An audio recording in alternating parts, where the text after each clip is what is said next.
बाजार में लगातार चौथे दिन दबाव के साथ कामकाज। निफ्टी और बैंक निफ्टी की रिकवरी की कोशिश नाकाम।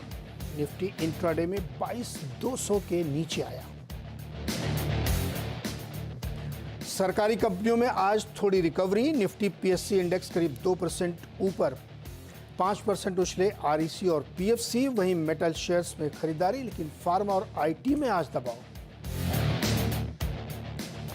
चौथी तिमाही के नतीजों के बाद आईजीएल में जोरदार तेजी। शेयर करीब 8% उछाल के साथ बना वायदा का टॉप गेनर। वहीं रिजल्ट के बाद वोल्टास और पीडीलाइट में तेज गिरावट, बने वायदा के टॉप लूजर। डॉक्टर रेड्डीज भी फिसला। और आज आएंगे निफ्टी की दो दिग्गज कंपनियों हीरो मोटो और एलएनटी की चौथी तिमाही के नतीजे। 24% बढ़ सकता है हीरो मोटो का मुनाफा। मार्जिन में भी सुधार की उम्मीद। साथ ही टीवीएस मोटर, टाटा पावर समेत वायदा की 5 कंपनियों के नतीजे का इंतजार। और प्राइमरी मार्केट में एक्शन बढ़ा। आज से खुला हाउसिंग फाइनेंस कंपनी आधार हाउसिंग का 3,000 करोड़ रुपए का आईपीओ। साथ ही ट्रेवल डिस्ट्रीब्यूशन प्लेटफॉर्म चलाने वाली कंपनी टीबीओ टेक का भी पब्लिक ऑफर सब्सक्रिप्शन के लिए खुला। 1550 करोड़ जुटाने की तैयारी।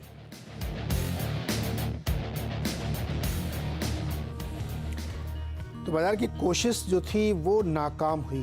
बैंक निफ्टी 350 पॉइंट नीचे, निफ्टी 80 पॉइंट नीचे, और सेंसेक्स तो खैर नीचे है ही है 350। और मिड कैप जूझ रहा है हरे में बने रहने के लिए, लेकिन उसकी भी कोशिश नाकाम होती दिख रही, बावजूद इसके कि एडवांस डिक्लाइन बेटर है। तो यानी जो कल बहुत ज़्यादा गिरावट आई थी, उसकी वजह से थोड़ी सी रिकवरी की कोशिश हो रही है। शॉर्ट कवरिंग कह लें या जो भी कहें, लेकिन फ्रेश बाइंग तो नदारत दिख रही है यहाँ पे, बावजूद इसके कि एडवांस डिक्लाइन अभी फेवरेबल है, क्योंकि बड़े इंडेक्स जो हैं अब निफ्टी 100 अंक लगभग नीचे पहुँच चुका है। तो ये थोड़ा हर ऊपरी लेवल पे सेल ऑन राइज कहें जो भी कहें, उसमें एक दबाव बनता हुआ दिख रहा है। तो आज आपका सोशल मीडिया का दिन होता है। फटाफट अपने सवाल जवाब हमें भेजना शुरू करिए ट्विटर पे, और अपने शहर का नाम ज़रूर लिखिएगा। और हम कोशिश करेंगे कि ज़्यादा से ज़्यादा सवाल शामिल कर सकें और समझने की कोशिश करें कि आपके उत्तर क्या होंगे। और आज हमारी मदद के लिए हैं मानस जायसवाल, manasjayswal.com के। मानस जी नमस्कार। सेल ऑन राइज या बॉटम फिशिंग? देखिए, अभी तक तो सेल ऑन राइज का ही माहौल बना हुआ है नीरज जी, क्योंकि देखिए लोअर टॉप लोअर बॉटम बन रहे हैं। इंपॉर्टेंट मूविंग एवरेज के नीचे निफ्टी निकल गया है। आज ध्यान रखिए, कल तो 50 डे मूविंग एवरेज पे छोटा सा एक बाउंस बैक देखने को मिला, लेकिन आज अगर आप देखें तो ये 50 डे मूविंग एवरेज के ऊपर नहीं सस्टेन हो पा रहा है। तो ये क्योंकि 50 डे मूविंग एवरेज के नीचे ट्रेड कर रहा है, मेरा समझना है कि शायद यहाँ से भी आपको करीब करीब 400 पॉइंट की गिरावट देखने को मिल सकती है। 100 डे मूविंग एवरेज जो कि 21,800 है, निफ्टी उसको एक बार टेस्ट करने की कोशिश कर सकता है। इसलिए सेल एंड रैलीज का मार्केट है, और कभी उछाल मिले तो अपनी लॉन्ग पोजीशन से निकलने की कोशिश करिए। लॉन्ग मिले तो, या पोजीशन है तो निकलने की कोशिश करिए। राइज में अगर उछाल मिले तो वहाँ पे बेचने के चलिए। सेल ऑन राइज का मार्केट है। अच्छा, ये जो आरईसी पीएफसी में थोड़ी तेज़ी आई है, कॉन्फ्रेंस कॉल की है दोनों मैनेजमेंट ने, उसने समझाया है कि उनके ऊपर क्या असर पड़ेगा नहीं पड़ेगा। तो ये जो रिकवरी है, ये नकली रिकवरी है कि असली है? देखिए, मार्केट को हम अगर आप देखें तो मार्केट में वीकनेस है, लेकिन स्टॉक स्पेसिफिक मूव्स तो डेफिनेटली देखने को मिल रहे हैं। मेरे ख्याल से आरईसी एक बढ़िया पिक हो सकता है। मैंने मॉर्निंग में इस पे एक रिकमेंडेशन भी दिया, वो बाय रिकमेंडेशन था। मेरा समझना है कि करेक्शन कंप्लीट हुआ है। 10 डे मूविंग एवरेज पे स्टॉक ने सपोर्ट लिया है, तो वापस पिछले हाई जो कि 560 565 की रेंज में है, उसको स्टॉक वापस टेस्ट कर सकता है। तो अगर ट्रेड लेना होगा तो वो लॉन्ग ट्रेड होगा 524 के स्टॉप लॉस के साथ। Okay, interesting. अच्छा, चलिए अब सवाल लेना शुरू करते हैं। पराग अशर का पहला सवाल है, और ये 2390 शेयर इन्होंने खरीदे हैं टाटा स्टील के, और 600 शेयर खरीदे हैं एनएमडीसी के, 113 और 114 के भाव पर रिस्पेक्टिवली। क्या करें, प्रॉफिट बुक करें क्या? देखिए, दोनों का स्ट्रक्चर पॉजिटिव है। एनएमडीसी ने एक फ्रेश ब्रेकआउट वीकली चार्ट पे दिया है। अगर थोड़ा पेशेंस रखें और आने वाले 2 से 3 मंथ का टाइम फ्रेम रखें, मेरा समझना है कि स्टॉक में 310 315 के लेवल्स को टेस्ट करने का पोटेंशियल है। लेकिन आपको 20 डे मूविंग एवरेज के नीचे स्टॉप लॉस लगाना है, तो 247 के नीचे स्टॉप लॉस लगा के आप एनएमडीसी में बने रह सकते हैं। और उसी तरह के पैटर्न टाटा स्टील पे भी है। पूरा स्पेस बेहतर लग रहा है, टाटा स्टील कंसोलिडेट हो रहा है, लेकिन अंडरटोन बुलिश बना हुआ है। तो यहाँ पर भी आने वाले 2 मंथ के लिए बने रहने की सलाह रहेगी। 154 के स्टॉप लॉस से बने रहिए। 170 रुपए के ऊपर निकलेगा तो 195 तक के भाव आपको देखने को मिल जाएंगे टाटा स्टील में भी। ओके, तो ये थी दोनों में राय। और अमित शर्मा का सवाल है अगला। एशियन पेंट के 50 शेयर्स हैं इनके पास 3000 के प्राइस के, और बालकृष्ण इंडस्ट्रीज़ के 100 शेयर्स हैं 2400 के भाव के। अगले 6 महीने के लिए क्या व्यू होना चाहिए इनका? ये एशियन पेंट्स में दिक्कत ये है कि बीच में तो हमने रिकवरी देखी थी, हाई टॉप शायर पैटर्न्स का स्टॉक ने कंफर्मेशन भी दिया था, लेकिन 100 डे मूविंग एवरेज के ऊपर स्टॉक सस्टेन नहीं हो पाया। और जब अब आप वीकनेस देखने को मिल रही है तो 20 डे मूविंग एवरेज के नीचे वापस चला गया है। इंपॉर्टेंट ये है कि जो 2750 के आसपास का सपोर्ट है वहां ही आपको नजर रखनी है, उसके नीचे स्टॉप लॉस लगा के आप 2 मंथ के लिए होल्ड कर सकते हैं।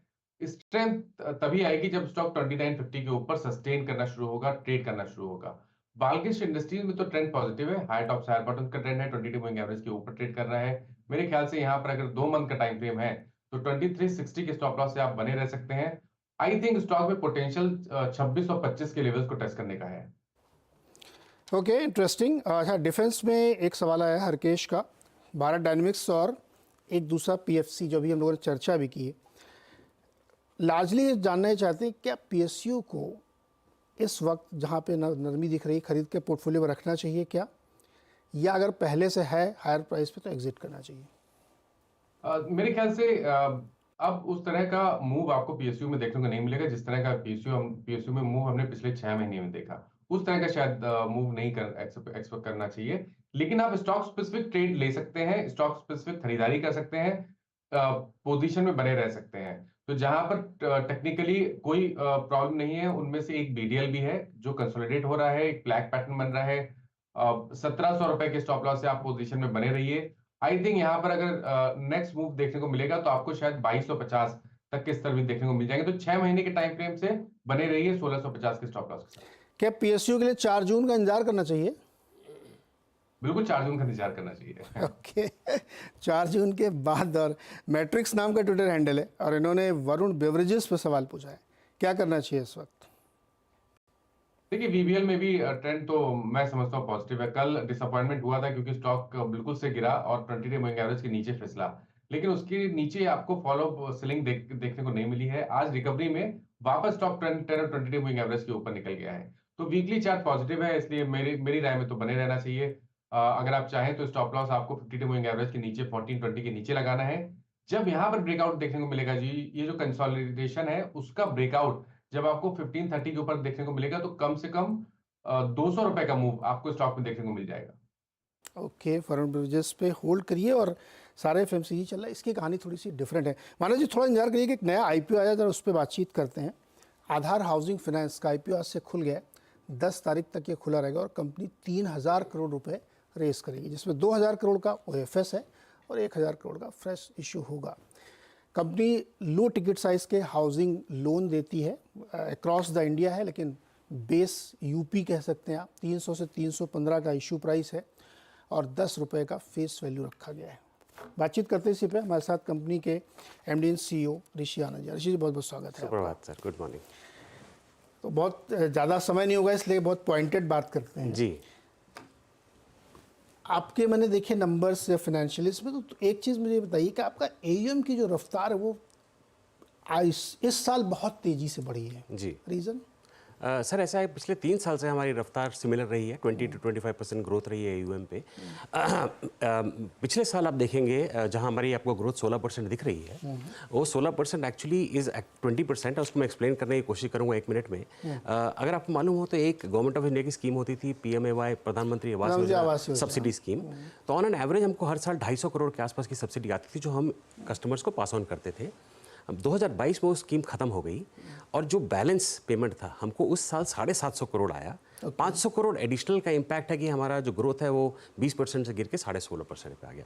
तो ये जो ग्रोथ है, ट्रैजेक्टरी है हमारी 20% की, वो करीब 2 साल। आप लोअर इनकम को लोन बांटते हैं, तो लोअर इनकम में क्या क्राइटेरिया रखते हैं, किस तरह के लोगों को लोन? सर जब हम लोअर इनकम की बात करते हैं तो 2 प्राइमरी सेगमेंट में हम केटर करते हैं। एक इकोनॉमिकली वीकर सेक्शन होता है जिनकी एनुअल आय 3 लाख रुपए तक होती है फैमिली इनकम, और एक होता है लोअर इनकम ग्रुप जिनकी एनुअल आय या इनकम फैमिली इनकम 6 लाख तक होती है। तो 74-75% मेरा जो बुक है वो इस सेगमेंट को केटर करता है। ये वो लोग हैं जो लाइफ में एक ही बार अपना घर बनाते हैं और बहुत इमोशनली अटैच्ड होते हैं। सैलरी का क्या कंपोनेंट? सर सैलरी हमारा 55 to 57%। पहले तो बहुत ज़्यादा था, हमारा 62-63% था। अब 60 सर दो तीन रीज़न है। एक तो नंबर ऑफ प्लेयर्स सैलरीड को केटर करने के लिए ज़्यादा है।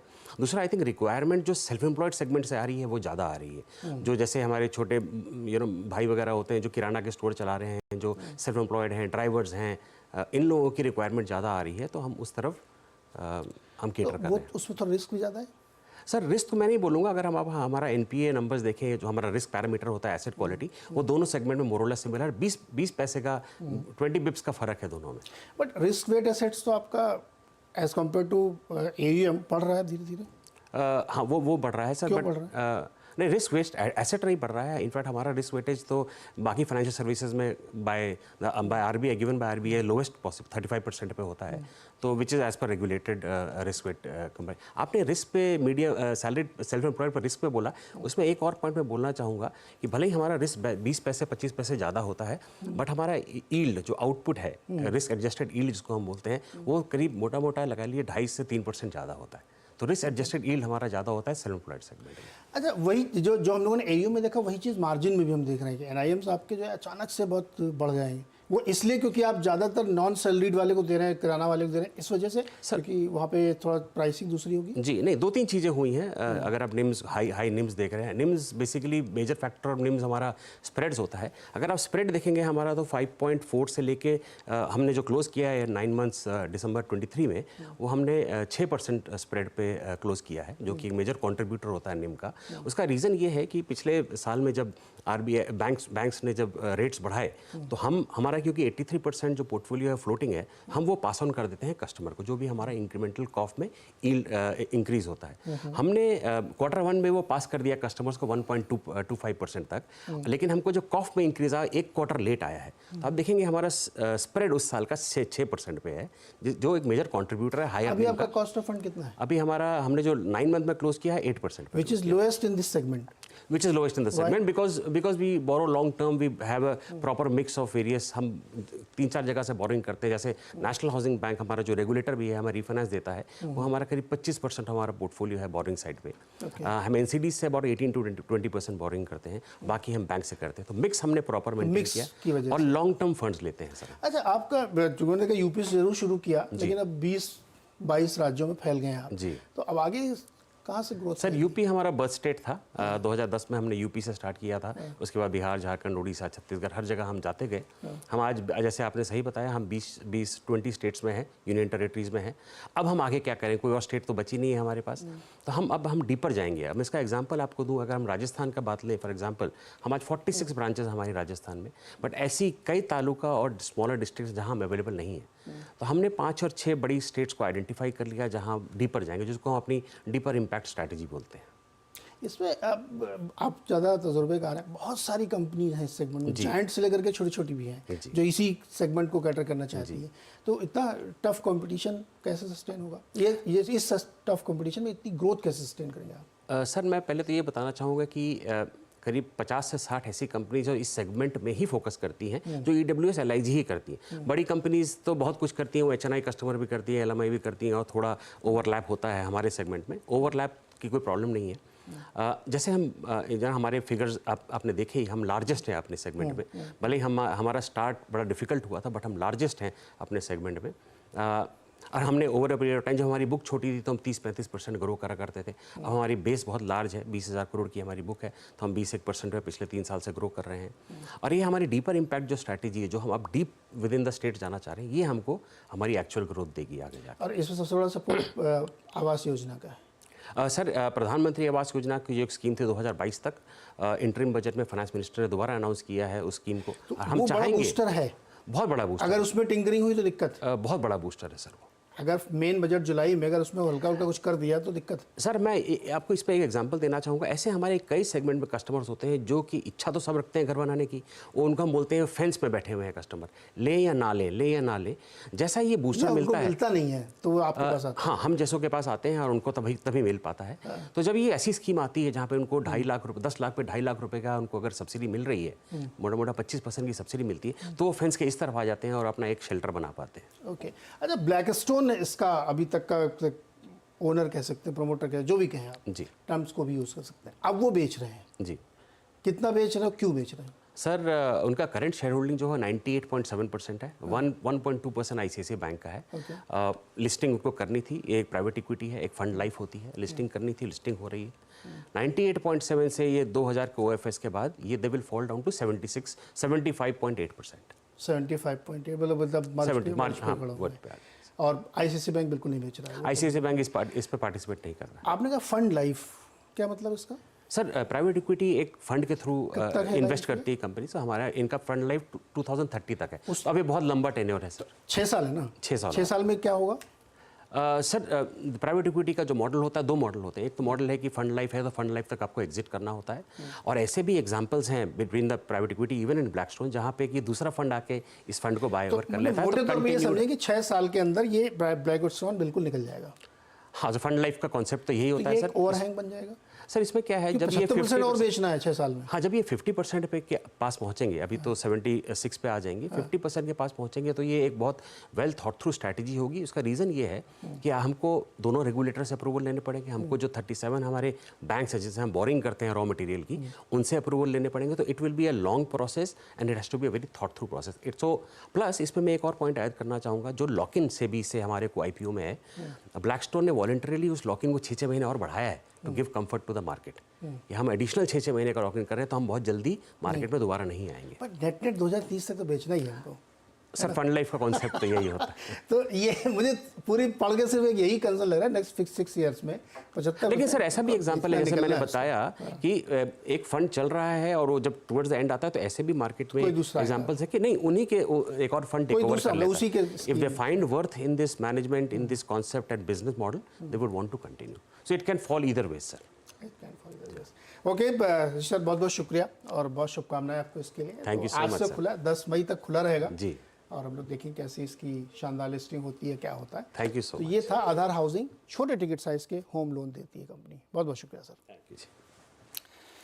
तो आधार हाउसिंग का आईपीओ खुला हुआ है आज। हमने काफ़ी बातचीत की, समय कम था इसलिए बहुत डिटेल में नहीं गया, लेकिन फिर भी ऑपरेटिंग बात सारी हमने कर ली, आपके मतलब की जो आप सुनना चाहते, जानना चाहते। और इस बीच निफ्टी ने सेंचुरी मार दी नीचे साइड में, यानी 100 पॉइंट से ज़्यादा वो वीक हो गया है और बैंक निफ्टी भी करीब 350 पॉइंट। मानस जी के पास वापस चलते हैं।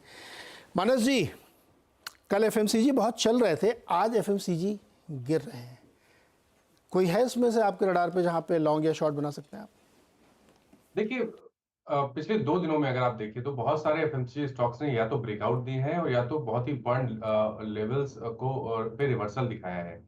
तो मेरा समझना है कि अभी भी आपको एफएमसीजी में बाइंग देखने को मिल सकती है। अगर एक स्टॉक पिक करना होगा तो मेरी पसंद आज भी मैरिको रहेगा। मैरिको में अगर आप देखें तो आज स्टॉक ऊपर है, करीब 1% ऊपर है। हाई टॉप शायर बॉटम चार्ट पे 60 मिनट चार्ट पे क्लियरली बन रहे हैं। तो यहाँ पर तो आप अभी भी खरीदारी कर सकते हैं। पोजीशन ट्रेड लीजिए, 574 के स्टॉप लॉस से खरीदारी करिए 620 के टारगेट के लिए।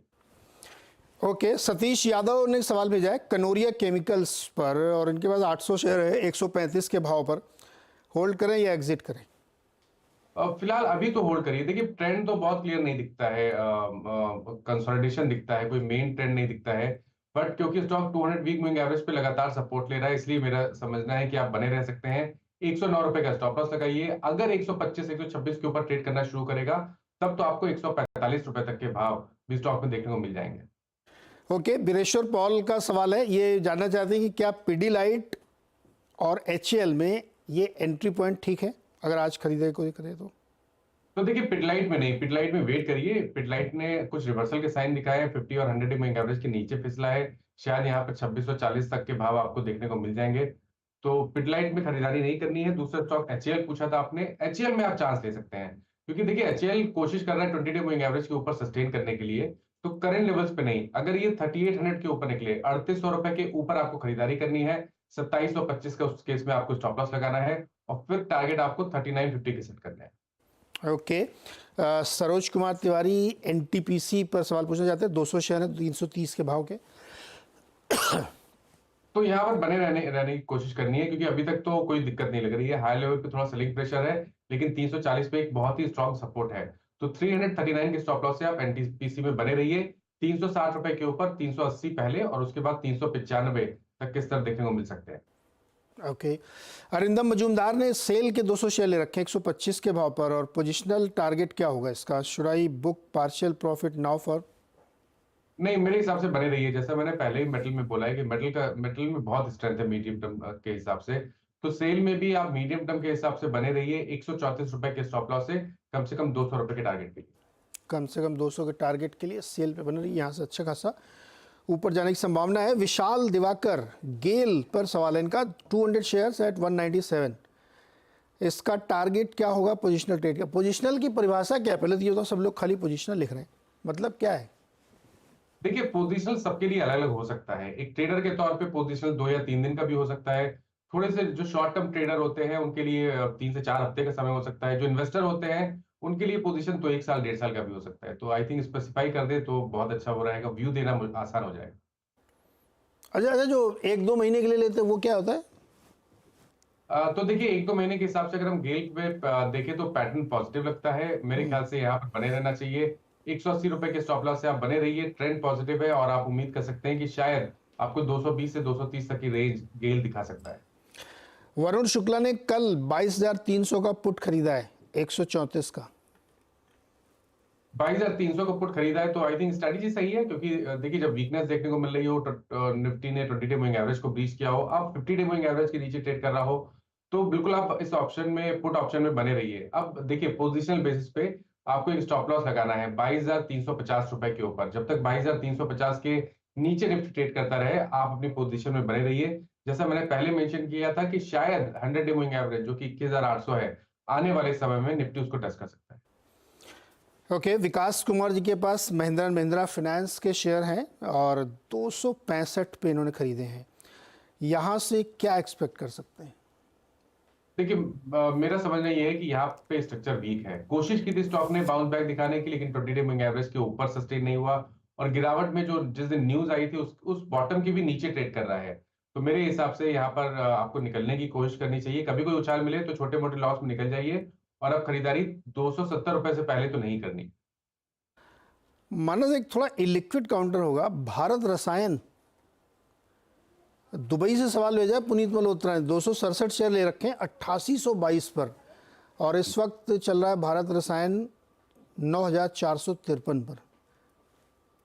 देखिए, इसको लॉन्ग टर्म चार्ट पे पढ़ने की अगर कोशिश करें तो मेरे लिए जो पिछला मंथ था वो बिल्कुल रिवर्सल का मंथ था। रिवर्सल के साइन देखने को मिले हैं। हालांकि पिछले करीब 10 दिन से स्टॉक ने कुछ खास नहीं किया है, लेकिन क्योंकि स्टॉक पे एक बहुत ही स्ट्रॉन्ग सपोर्ट 8400 के आसपास लगता है, मेरे हिसाब से बने रहिए। अब देखिए, स्ट्रेंथ तब आएगी जब 10,000 के ऊपर निकलेगा, उसके ऊपर ट्रेड करने लगेगा, तब तो आपको 11,500 तक के भाव भी स्टॉक में देखने को मिल जाएंगे।